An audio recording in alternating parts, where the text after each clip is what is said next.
As good as a racing driver Charles Leclerc is, the Monaco's driver for Ferrari has not really had the best of luck at his prestigious home Grand Prix in Monte Carlo. And from the time he made his F1 debut in 2018, he's not had the luck or the consistency that he needs. Well, in 2018, while driving for Sauber, crashed into the back of Brendan Hartley in the Toro Rosso after he had a brake failure, and his first Monaco Grand Prix came to an end. 2019, after a bad qualifying, tried to overtake Nico Hülkenberg and hit the barrier while making up places, and got a puncture later on. Wonder what is going on with Leclerc. And to be honest, it was a sad sight to see for the Monaco's driver. Monaco Grand Prix isn't really an easy Grand Prix to finish, neither is it hard to win. It is actually very hard because you've got walls left and right. So it's not easy to win the Monaco Grand Prix, and it takes a lot of concentration, a lot of focus, and a good mentality. This means you have to have nothing on your mind. And the way this year started for him has been a bit good. A win in Australia, 1-2 after Ferrari's first victory since the 2019 Singapore Grand Prix. And then next up, his dominant Grand Slam in Australia, where his teammate spun to gravel on the first lap, could not rejoin.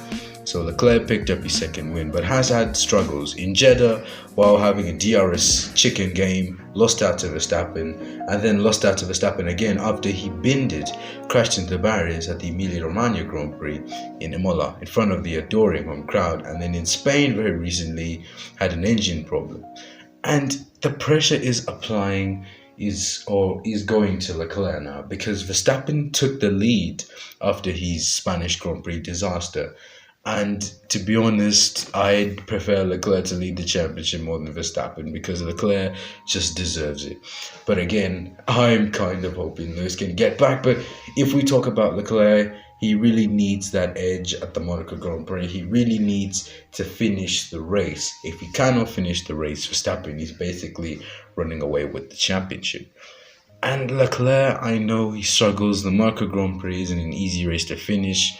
And it's agreeable. If I was to race in Monaco today, I don't think I would even make it halfway. Probably not even past the first lap, knowing how ambitious I am in the F1 game. But Leclerc needs to finish his home Grand Prix, not just to the delight of his fans, but just to help him regain some confidence, because this championship isn't going to be as easy as people think it is. It's not just going to be a walk in the park, or just like drinking water or breathing or eating cheese or something. It takes a lot. There's still a long way to go in the season, and his rivals can make up a lot on him, like Verstappen and Lewis Hamilton and maybe George Russell if you think about it. But Leclerc really needs it. Leclerc is a good racing driver. He just needs to limit his mistakes. He makes a couple of mistakes, and Imola was a good example of that. Even last year, Monaco was a good example, even though people said that he crashed deliberately to take the pole position away from Max Verstappen. But to be honest, I think Charles Leclerc can finish the Monaco Grand Prix. It just depends on whatever happens in the race, but I think he can make it to the end. But guys, that wraps up today's video. Thank you so much for watching, and if you did enjoy this video, please remember to smash that like button. Let me know what you thought in the comments about this video, and if you think Leclerc is going to win or finish, subscribe to the channel, turn notifications, and for me, Octave F1, it is goodbye.